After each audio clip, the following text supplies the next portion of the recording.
¡Alto a la Guardia Civil!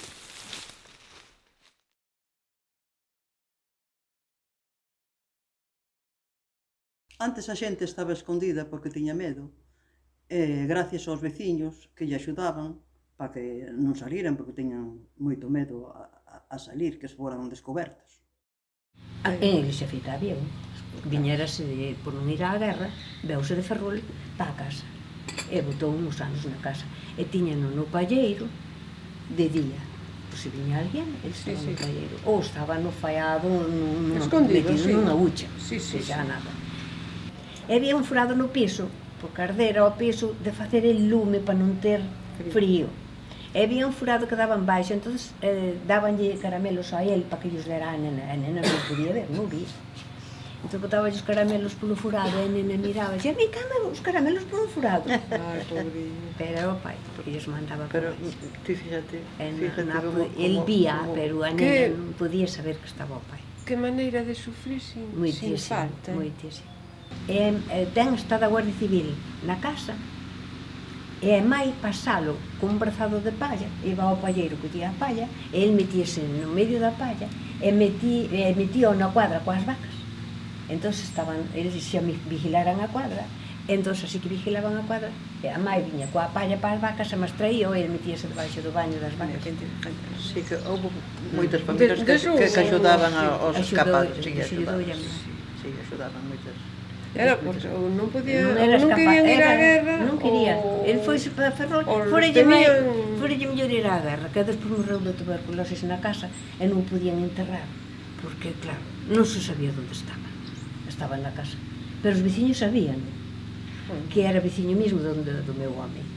E un irmão maior do meu home un día estaba lindando as vacas presas debaixo da casa, e as casas están pegadas. E des que chegou á casa e dixelles, e dicían que José, o de Vilarbello, José de Vilarbello, que non sabían del, estaba hoxe na ventana mirando para fora. Era verdade. Pero o meu sogro, para que non descubrira o cativo, era un chaval, colleu, deulle unha pasada e dixo, non se di que é mentira, para que el se concienciara que era mentira, e non dixera, porque os veciños sabían que estaba na casa, pero estaban caladiños aí como apetos. Pois eran vos vecinos. Sí. A mãe pasaba así, coa palla. Eu tiña unha tía que entraba naquela casa como se fora a casa dela. Un día encontrou con el nun pasillo. E ela entrou, sin chamar, e iba a coser, porque ali tiña máquina de coser, e a miña tía non sei por que iba para ali. E chegou a casa e dixo, se me mandaron xurar que tropecei con José de Vilarbello, xuraría, pero non, porque non está na casa. E nadie lle explicou, ela quedou que listo. E tropezara con el. O sogro pegoulle ao pequeno para que non dixera que o vira. Como enterrar?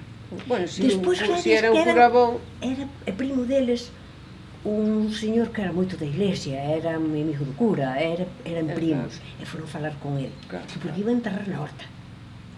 Pero entonces pensaron, tamén enterrarlo na horta non pode ser. E foron falar con aquel e dixo, non, vou falar eu co cura. E fui falar co cura e un día a noite tiña que lle levar no cementerio, non se supo nada. Sí, enterrarnos entre todos. Siendo un cura bueno. Sí. Aquí en Lamas había un cura bon, que quero dicir que axudaba a todas esas, que había algunha xuntaza aí en Riboira. Don Vicente era bueno para eso.